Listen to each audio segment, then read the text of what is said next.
two types basically of pain. It's muscular pain. That means that the muscles are mainly involved and not the joint itself. And you can see that quite frequently in your patient when you do the anamnesis that they already tell you, oh, I've got a joint problem. My pain here in my jaw joint is really horrible. And then you just know, okay, in that area, obviously, there is no jaw joint, or there shouldn't be one at least, without a fracture. And so that must be the muscle and not actually the joint itself.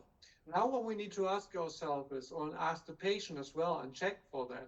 First of all, when do we have mainly the pain? Is it during rest or during movement? Because again, this can be quite helpful. When we have even in rest pain there, it could be like a trauma to the muscle by a hit, like a hematoma or maybe a torn muscle or something, which is actually quite unusual in the chewing muscles. If it's during movement, it could be a spasm as well, a contraction or something like this, a shortening as a result of a trauma to the joint before, for example, as a secondary problem that we have here. Then we need to find out where is the problem. Maybe you remember that we were talking about it quite in the beginning last time, that we have the source and the side of pain quite frequently, especially when we're talking about muscles. It's just to remember that quickly. The source is where the origin is of the pain, and the side is where we actually feel the symptoms. Maybe you remember the example that I gave you. It could be like a heart attack or something like that, when the heart muscle obviously is affected, but the pain that you will experience can be somewhere completely different. For example, the left arm or the jaw, even, or something like that, or the stomach. So it's not really the heart muscle that's in pain when you have a problem there. So the heart is the source, the origin, and the side, for example, then is the arm. And this is something that we can see quite frequently in pain. So we need to find out where actually is the pain originated, and we do that by palpating the muscles in the face, head, and neck. And when there's something painful, we can just put a little bit pressure on it and then ask again, is this the pain that you experienced and for which you came here? Or is it something different? Because this is quite important as well. Sometimes they have like a little muscle spasm somewhere or like a trigger point and it's painful. We think, all right, okay, problem solved, but it's not actually the pain that they experience, why they are actually here. So we need to ask really, really precisely, is this the pain why you're here? Can it be reproduced with forced activation, for example, stretching or biting together? So let the patient bite together really hard and say, does it increase the pain or is it staying the same? Or we stretch the mouth, the opening a little bit, and ask them, is this the pain that you're having? Is this where the problem is? Okay. Joint pain again can be during rest and movement. It's localized usually, so you can palpate the joint as well and find out if there's pain, yes or no. Remember, there are different types of problems which we can have actually in the joint, which could be like a trauma, for example, which could be arthritis or an arthrosis, which is not really active. When we look at arthrosis, usually we have the problem that the pain is during rest, and once the patient gets going, the pain goes down. So it's not really painful when the patient is eating, but when he starts to eat or wants to drink or wants to sing or something like that, some activation like that, and it will go away after a while. Like the old grandpa who can't really get up from the chair really well, but when he gets going, he can go, and the pain is like disappearing, more or less. Can it be reproduced by palpation? Same again, palpate the joint and find out, is this the pain that you're actually experiencing all the time, the reason why you are here? Reproduced in full range of motion, for example, which could be zero movement, so biting together, is it increased when we really bite together or when we open wide and maybe have a limitation? So most common types of muscle pain, as I said, is muscle spasm related pain as a result of a trauma, which could be a hit in the face, like a car accident or something like this, where you have the muscle itself damaged, or when it's a co-contraction, for example, when the joint is damaged and the body wants to limit the movement of the joint by contracting the muscles. So this is stopping obviously the movement then as well and can lead secondary to pain in the muscle.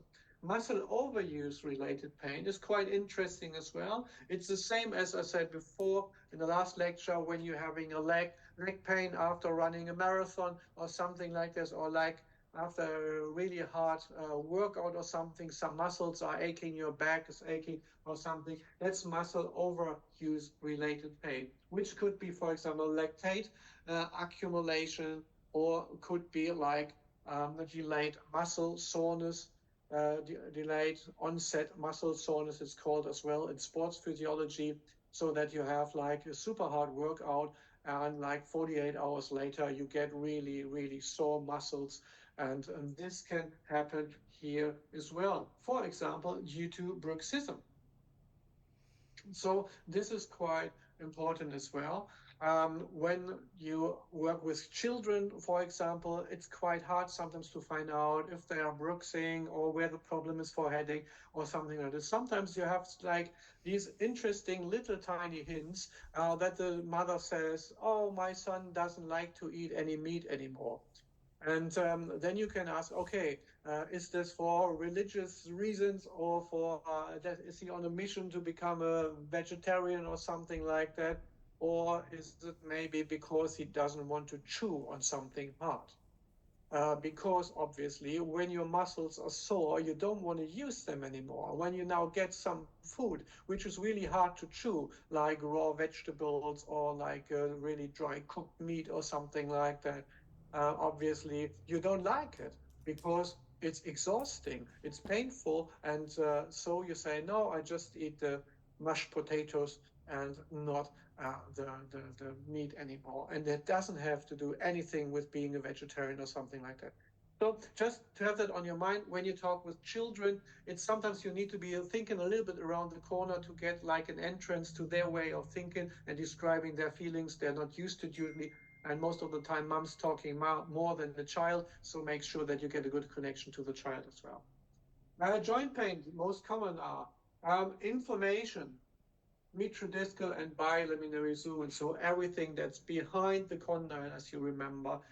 This is the main problem that we see. Why is that so? Because when the disc slips forward, which is the most common problem in the jaw joint, the condyle sits on the biliminary zone, and that's number one problem that will lead to irritation of the biliminary zone. And number two is when you open, you push the disc forward, pulling on the biliminary zone, which is behind it, trying to hold the disc in place. And this again will put some extra pressure or tension on the biliminary zone, which will increase the inflammation by little torn areas or something like that, or squeezed problems there. Another one next to inflammation of the biliminary zone can be the inflammation of the capsule. This is the surrounding structure of the joint.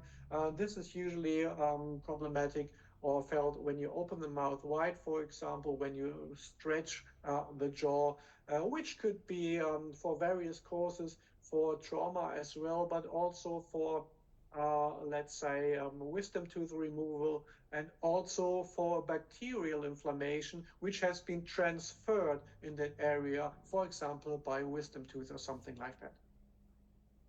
Active atrosis is the last one. When you have a degenerative problem with the jaw joints, this could be the reason for joint pain, obviously, as well. The main distinction between those two here and this last one, as I said before, is here you mainly have the pain during activity. Here you have the pain mainly during inactivity that will get better with activity. What is the treatment goal for pain? Oh, that's super easy. It's achieving pain-free movement or reducing the amount of pain. That's basically all. So when we had the treatment goal of limitation before, it was creating the best possible range of movement again. That was one treatment goal. The next treatment goal is reducing pain. And how can we do that? Basically with these types of remedies. Actually, medication is number one, which could be like ibuprofen, diclofenac, something like this, which is for joint pain basically and for inflammations. Physical therapy. This is a little bit controversial. There's low level evidence that this is actually helping, and it's not really 100% clear what's really helping. Is it the cold pack or is it the hot pack? Um, Years ago, they said for muscle problems, the hot pack is better because it increases the blood flow in that area, which will help of carry away inflammatory agents or lactate or something like that, and so it will get better. Um, on the other hand, they said for joint pain, for real inflammation, it's already hot anyways. Putting some extra heat on that can exaggerate it and make it even worse. So use better cold, because cold packs have like an analgesic effect as well.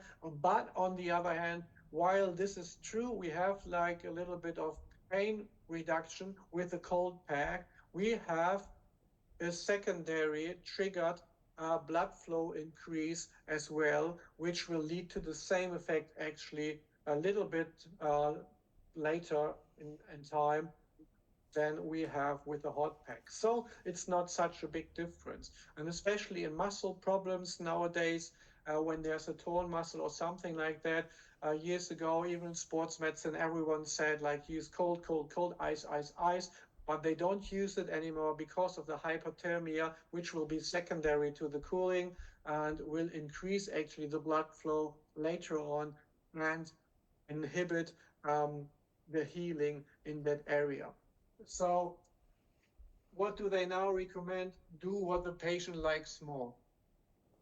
When the patient, okay, cold is good for me, use cold. When they say, no, cold is horrible, I prefer hot, use hot. So it's not really the big evidence that one is better than the other. Physiotherapy, obviously, this is helpful, not really in pain treatment. Physiotherapy is a little bit problematic, obviously, when you are in pain. We can adapt the movements that we can start with physiotherapy and the treatment itself. We can adapt it from sports medicine as well. What they do is quite clever. They use like an analog scale or a Likert scale from 0, no pain at all, to 10, worst pain you could possibly experience, and then you rate the pain that you have. And everything between 0 and 4 you can do. Every type of activity, every type of physiotherapy, movement, treatment, training, coordination program, whatever, for the jaw joints as well, you can do between 0 and 4. Everything that goes beyond 4, you should stop, because that will increase damage to the tissues, blood flow, inflammation, everything that's not helping with the healing. So remember that that everything that you do should be in a range of 0 to 4. Everything that goes beyond is problematic. And for pain as well, we can use a splint. There's quite good evidence when we use a splint very fast and very soon in the acute phase that there might be some kind of relief. Actually, it's not 100% clear how it works. It seems to be like a little bit of muscular reset there, and at the same time pulling the joints a little bit apart to have some more space there. But it's just more anecdotal theory than real science in there. So limitation and pain need treatment. The main pain that we usually see is in the bilaminar zone, behind the condyle when you bite together or push the condyle backwards. Now we come slowly but surely to the topic of therapy in a minute, which is quite good actually in TMD. And that's one reason why I really, in lean orthodontics, I like this topic a lot, because there's so many possible scenarios which lead to TMD, but there's only a few diagnoses which are really common and you see regularly in clinic. And even though there's just one way of treating all these patients, and to be the spoiler right now, it will be in pain, medication, splint, physiotherapy. When you're not in pain, when you have a limitation, physiotherapy and splint. And new studies even say it's not the splint, and a study from the UK stating that the splint is not the ideal appliance to actually correct the TMD. But I have to wait personally for some more studies regarding this, because for the last 20 years it was always the gold standard, combining the splint with physiotherapy. And but we'll see what the future will bring. Evidence is something that's changing all the time, depending on the studies that we have. And yeah, and let's see what artificial intelligence is bringing in as well when they're doing all the reviews for us. And then we don't know anymore where they got their information from. But anyways, so that's a different story. When we look at the temporomandibular system, we need to look a little bit further as well. Let's look at the posture, at orthopedic connections as well. What we can see here, for example, here's the head, and you can see basically here, like a patient from the side, which the anterior part of muscles and structures here, and the posterior parts here. So you have here, for example, the cranium with the maxilla attached to it. You have the lower jaw with the chewing muscles, and you have the hyoid here with mouth floor muscles, with digastricus and so on. And you have the subhyoidal muscles, which go to the collarbone and to the hyoid. So you have like a muscle chain here in the front, which is actually, interestingly, the antagonist of the posterior chain, which we'll have here in the neck. So this is something as well, which is quite interesting, that obviously there can be some kind of connection in the muscles. So when you have a hyperactivity in the neck muscles like this, obviously that will influence the muscle tone and the muscle length of these structures here. And this is what we quite frequently see in patients as well, that when we have this hyperlordosis, they tend to have short muscles here with a class 2, with a limited growth of the lower mandible, while on the other hand, in a class 3, when it's like this, we have a very upright cervical spine as well. So this is quite interesting and worth thinking about. And this is only in 2D, obviously, right now. You can see the same problem when we talk about trapezius muscle, for example, or the muscles here, sternocleidoideus, and, for example, muscle like this, head goes to the other side, sorry, and then the jaw drops over. It's quite hard for me on the mirror side to that side. So there might be a crossbite, for example, something like this. Or class 2 on one side, asymmetry, class 1 on the other side, due to the fact that we have a complex 3-dimensional problem here in that area. So just keep this in mind. I'm not going into too much detail right now, because this is like a day of talking itself, where we have all the connections in the orthopedic scenario. But it's quite interesting as well. There's not so much studies available in the moment. Interestingly, there can be quite interesting connections as well. I did myself a few studies about asymmetry of the mandible and the relationship between asymmetry of the mandible and TMD and CCD, craniocervical disorder. and as well between posture and the lordosis that you have in the spine with their connection to CCD and TMD as well. And there's always some kind of connection as well. When you look at studies from orthopedic institutes and they are looking at crossbites, for example, you can see the same problem as well, that when you have a crossbite somewhere, that you have asymmetric muscle tonus in your head and your neck muscles as well. So this is a super interesting topic actually to look into, and it's a wide field to get in as well. Also headaches and so on. As a literature tip, read Okeson, geschrieben, Okeson written, Okeson. Um, Probably you have that in your library at the university as well. The book is called Bell's Orofacial Pain, or just Orofacial Pain, and it's written by Okeson. That's how he is written, and that's very interesting as well. So look into it as well. So we have very close anatomy between the neck and the TMD, actually, the jaw joint. And this is basically already built in the trigeminal nucleus caudalis, which has some areas in the brain actually which are connected. So this makes it quite logical, first of all, that there might be some irritation as well when there's a problem in one area, that the other area will be affected somehow as well. But also that explains partially as well the source and the side problem, that when you have a problem at one area, it might feel as if it was a problem somewhere else, because of the close proximity of the areas within the brain, and the activation of each of these parts will lead to the stronger the activation is, the more confused actually will be the analysis of the brain, be where the problem comes from.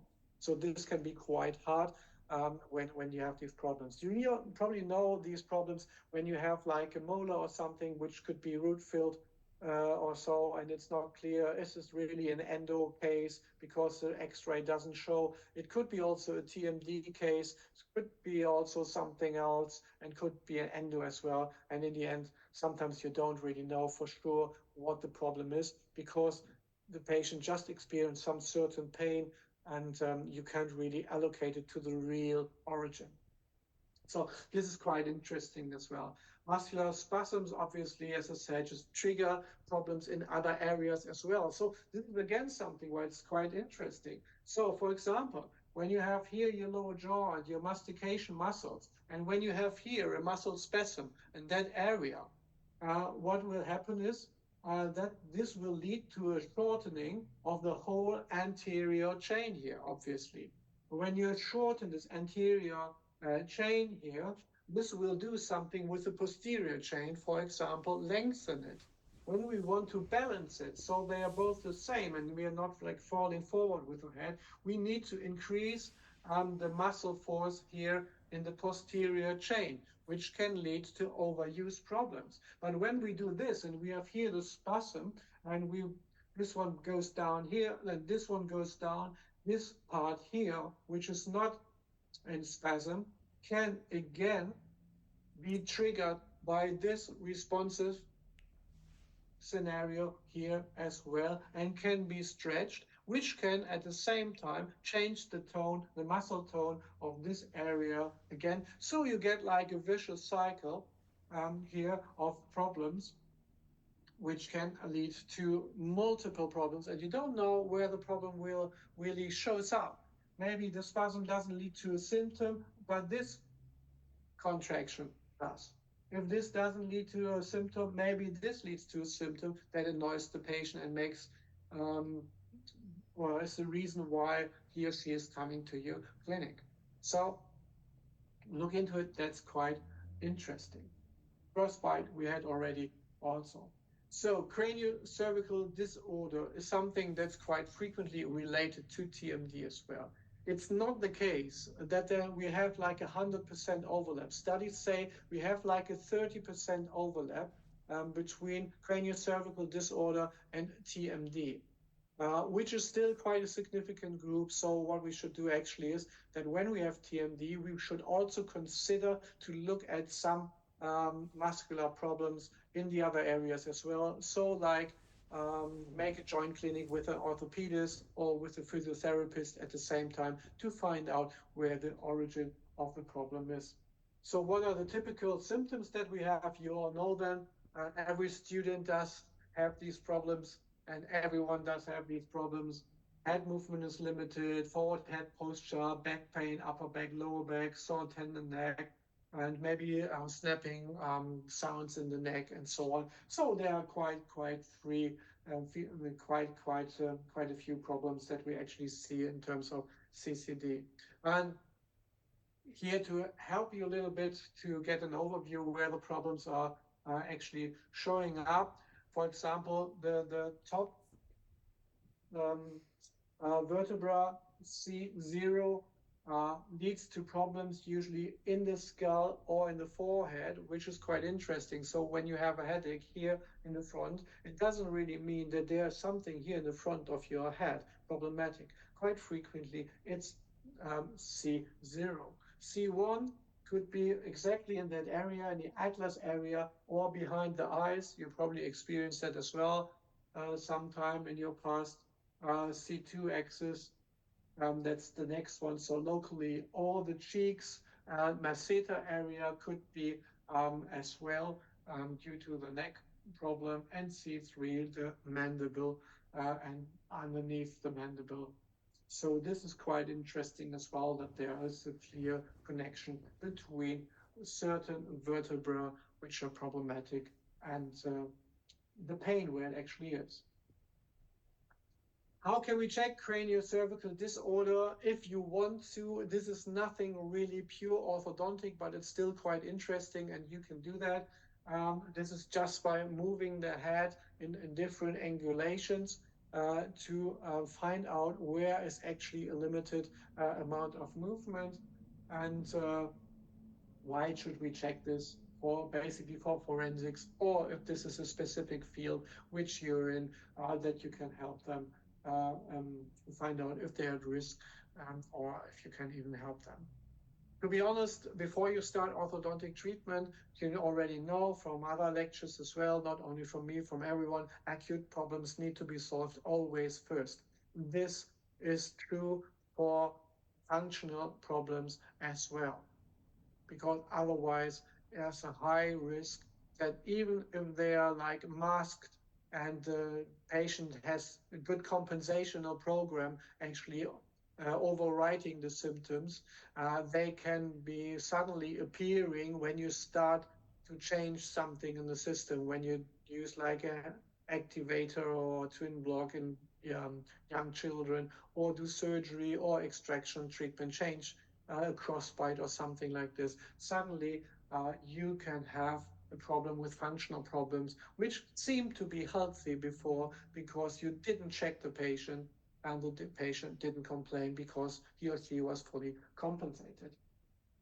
So how do we check regularly? It's super simple, as we said, just for muscle palpation, joint palpation. We check the range and the coordination of mouth opening, range of the head movement, and if we have some pain or some specific questions, we can do some compression or traction on the TMJ as well.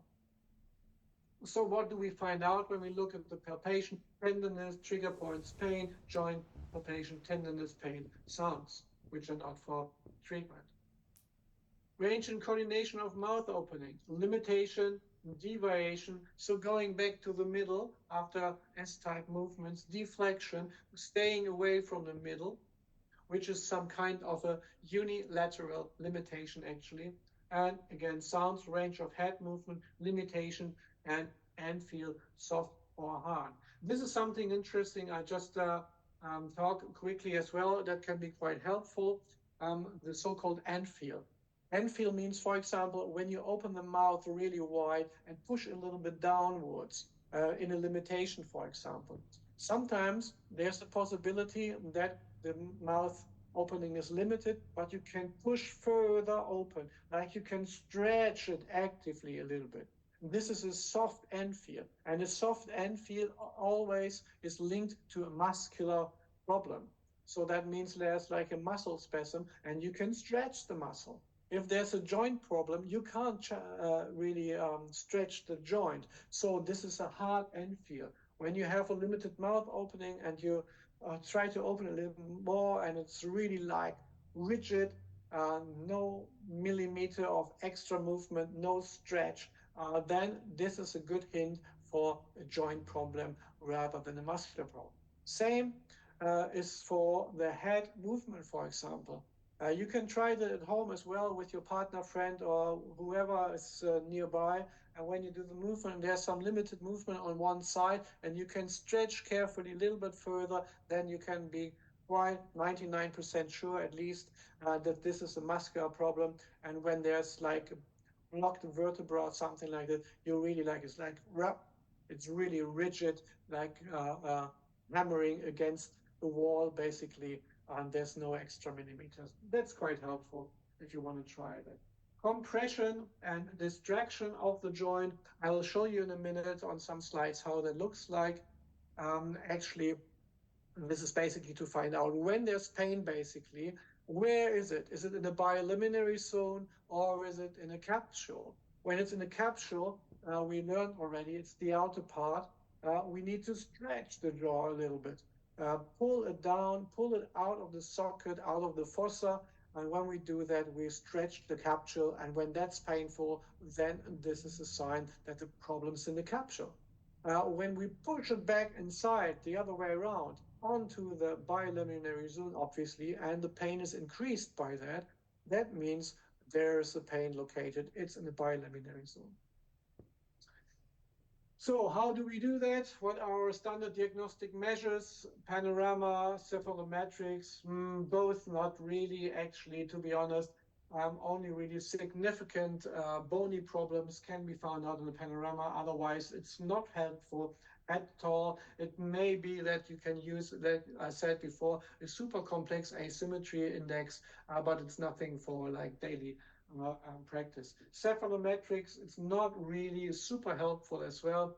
As I said as well, when you're really deep in that topic, you can check the amount of the lordosis you have, and this can be like helpful in the diagnosis of CCD and TMD, but it's not 100% sure either. The best thing still is the manual investigation next to the anamnesis. Listen to the patient carefully. How did it happen? Since when is it? What is exactly the problem? They can describe it usually really well. And then you do your manual investigation, palpation, and so on, and to find out what's all about. So on the panorama, you can see here a significant difference between the condyle on the right and the left, with some atrocious here on the left side. Obviously, this is something you can detect, but the position of the disc or anything else is obviously impossible. This is the asymmetry index, which could be performed, but you can see there's so many angles. That's a theoretical part that's very academic, but it's not really for the daily life, I must admit. I did that as a postgraduate student, so I had really fun with this topic, but I don't do that regularly anymore, even though it's my index. Same here, that's another series of studies that I did in the past on the cervical spine, and we found some interesting factors there, but again, it's nothing for the daily life in the clinic. So how do we palpate now? Usually we start in a 12 o'clock position, sitting behind the patient, starting from top to bottom, from temporalis to masseter, then supra, here the arm muscles, neck muscles, and so on. Go around here, palpate the joint as the last part. Something that's quite interesting as well, what you can see here. When you want to find out if this is really painful or not, check this part here, middle part of the eyebrow. There's a nerve coming out, and when you push down on that, it's really painful. And this can help to calibrate the patient as well. When you palpate the muscle, and some patients crying for help, every second when you just touch them, others are superheroes and they know I don't feel anything.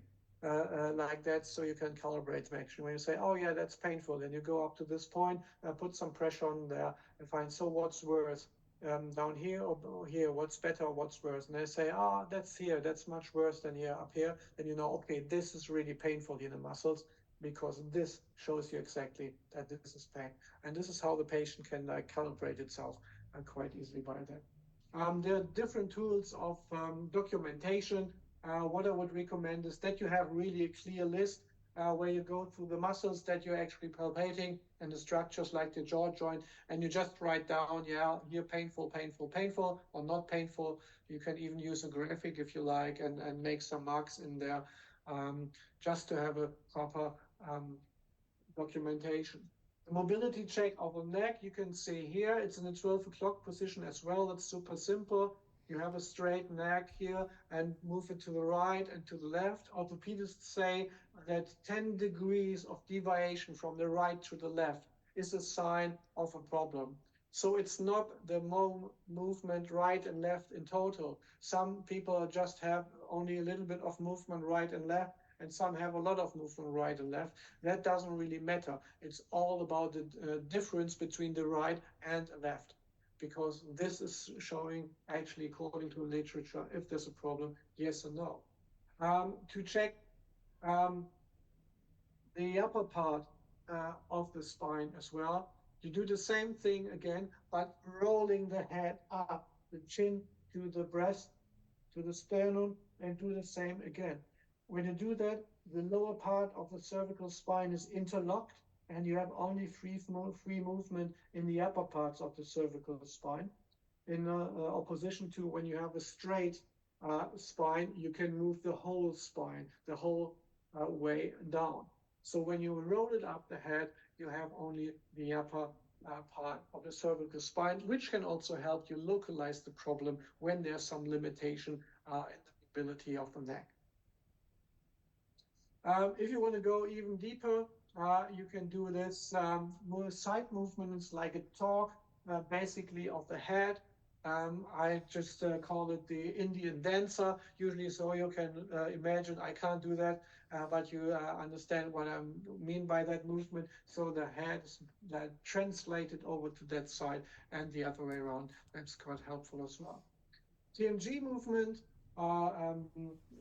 joint movement analysis, palpation first, then relax your hands again, open the mouth, see if we have a limitation, yes or no. Here for sure, there's more than 3 centimeter, 30 millimeters, so no limitation here, and check if it's normal opening, yes or no. And here I made a list. I don't go through that list completely right now. I will speak to Christina about it, that I'll send you the script for that, because for all the possible scenarios that we have, I did like a visual that helps you to understand what's actually happening. For example, here the normal opening in the right joint, condyle sits on the disc. What's happening, you rotate first, then you translate forward up to the tuberculum, and then you go back again. Same here, and what you should see, it's symmetric opening of more than 30 millimeters. When you have, for example, anterior disc displacement with reduction on both sides, you can see you slip behind the disc, push the disc forward as far as you can, and then suddenly it will make a click and you jump back on it. And same here. So what you will have is an opening which is symmetric, more or less, or maybe even a mild deviation, but it should be symmetric and more than 30 millimeters. So you could imagine this like this. When these are your joints, you go forward, you rotate first, you go forward, forward, forward, slow down, because the disc is in the way and the biliminary zone is fully stretched. If you open further, then you put some pressure on the disc, then you jump on it, makes click, and then you can move freely again. When you go backwards again, either you have a normal movement or you slip from the disc again. Opening again, anterior disc displacement with reduction. Open, open, open, slow down, slow down. Now the biliminary zone is stretched. Jump onto the disc, move further, and go back. So you will have somewhere in a region of, let's say, around about 25 to 30 millimeters, you will have a click here in this scenario, and then you have normal movement again. Next example, quite quickly, that's hypermobility. Um, you go beyond the tuberculum, you will have a normal opening as well, but a very click in the very end, because you move forward, move forward, move forward until to the tuberculum, and then you go cross, you pass the tuberculum even, and that gives a little click as well. It's like a little fast movement upwards, and that's basically it, what you have. And you will find that you have much more than 45 millimeters usually. Without reduction will be the open, limited by the disc, you come up to 30 millimeters, and that's it. No way you go any further. So you have a limitation on both sides. If you have a limitation on one side only, the disc displacement, or it's not a limitation, it's width reduction. Sorry, I was one ahead. You can see for every of these possibilities, you can find how it will look in real life to give you an idea uh, and which will help you super fast in getting your diagnosis right. And now comes the nihilistic part again. No matter what diagnosis actually, anyways, there's just one type of treatment, whatever you do. I just go a little bit further forward. You can get this script as well. Here you can see some traction, what I explained before, and compression of the joints. And how do we do the treatment? Splint physiotherapy is the gold standard. What does the physiotherapy basically do? Relaxation, awareness training, and coordination training, so you can get back to the normal movement. And with acute pain present, as we said before, obviously diclofenac, ibuprofen, like medication. What type of splint? Yes, doesn't matter. The literature says it really doesn't matter. You can, even if it's acute or it's in the chronic phase, doesn't really make a difference now. Most people use a Michigan and equilibration splint with canine guidance for acute and for chronic situations. How does it work? Actually, the space in the joint is increased a little bit, but also due to the repositioning on the muscles, the sarcomeres of the muscles are changed in their length a little bit. So we have a real geometric effect as well on the infrastructure of the muscle itself, which is quite interesting. A little bit like we have in functional appliances as well. So the muscle itself is rebuilt a little bit during splint treatment, actually. How do we build it? What we need for that is the centric position, if it exists at all. This is a different story. How can we do that? We use an equalizer for about 15 minutes for our patients when they come in to relax a little bit of their muscles, to make sure there are no interferences with their occlusion. So after 15 minutes, we register the centric relation. I personally do that with a lying patient on the bench, on a chair. Doesn't really matter if it's sitting or lying. There's no real studies saying the one is better than the other. From my logical understanding, I do that in a lying patient because most of them use the splint for most of the time when they're sleeping, even though they're supposed to wear them at daytime as well. Not everyone is doing that. Pacebow, registration, articulator, and then the splint for the maxilla, what I usually do.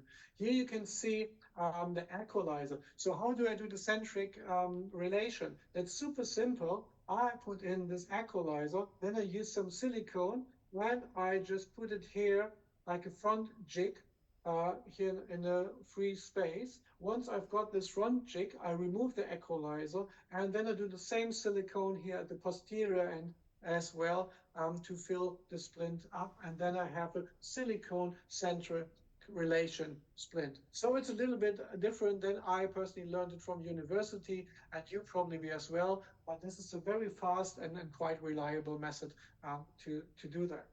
Then we have the face bow and then we can go on an articulator. If it's virtual or not depends on the program that you have. What we usually do is doing an upper splint.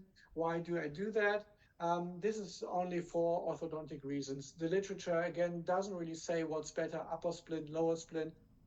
Prosthetic dentists mostly use lower splints. Orthodontists use mainly upper splints.